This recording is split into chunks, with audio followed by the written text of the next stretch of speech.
ये जो तुम खोपड़ियां देख रहे हो, ये डराने के लिए नहीं, ये याद दिलाने के लिए हैं कि तंत्र मजाक नहीं है। हेलो दोस्तों, तंत्र मंत्र जादू टोना आदि के बारे में सुना ही होगा, लेकिन क्या आप जानते हैं ये होता कैसे है?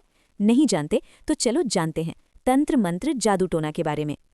तंत्र ये एक ऐसा शब्द है जिसे सुनते ही लोगों के मन में डर, अंधकार और रहस्य की तस्वीर उभर आती है।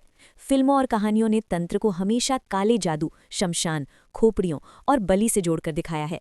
लेकिन क्या सच में तंत्र केवल डर और अंधविश्वास है, या फिर ये एक गहरी और प्राचीन आध्यात्मिक विद्या है जिसे हम सही रूप में समझ ही नहीं पाए? तंत्र विद्या भारत की सबसे प्राचीन साधनाओं में से एक है। तंत्र शब्द का अर्थ है विस्तार या विस्तार की विधि।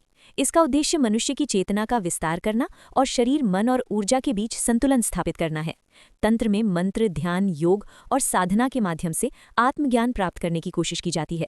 सबसे बड़ा मिथक ये है कि तंत्र का मतलब काला जादू होता है। वास्तव में तंत्र काला जादू नहीं है, बल्कि तंत्र का दुरुपयोग है। कुछ स्वार्थी और अज्ञानी लोगों ने तंत्र का गलत प्रयोग किया, जिससे इसकी छवि डरावनी बन गई। असली तंत्र साधना आत्मशुद्धि, संयम और अनुशासन पर आधारित होती है। एक और आम धारणा यह है कि तंत्र साधना केवल शमशान में, रात के अंधेरे में और भयावह तरीकों से की जाती है, जबकि सच्चाई ये है कि अधिकांश तांत्रिक साधनाएं मंदिरों, आश्रमों और शांत स्थानों पर की जाती हैं। शमशान साधना तंत्र का केवल एक कठिन और दुर्लभ मार्ग है जिसे हर साधक नहीं अपनाता। तंत्र का गहरा संबंध शक्ति उपासना से है।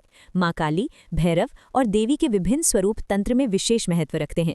यहाँ शक्ति का अर्थ विनाश नहीं, बल्कि संरक्षण, जागृति और संतुलन है। हालांकि तंत्र की एक सच्चाई ये भी है कि यह अत्यंत शक्तिशाली मार्ग है। बिना योग्य गुरु और सही ज्ञान के इसमें प्रवेश करना भ्रम और नुकसान का कारण बन सकता है। यही कारण है कि ढोंगी बाबाओं और अंधविश्वास ने तंत्र को बदनाम किया। अंत में तंत्र न तो डर है और न ही जादू, ये एक गहन आध्यात्मिक विज्ञान है जिसे समझ, श्रद्धा और सही मार्गदर्शन के साथ ही अपनाया जाना चाहिए। तंत्र से डरने की नहीं, बल्कि उसे सही दृष्टि से समझने की आवश्यकता है। वीडियो अच्छी लगे तो लाइक, फॉलो जरूर करें।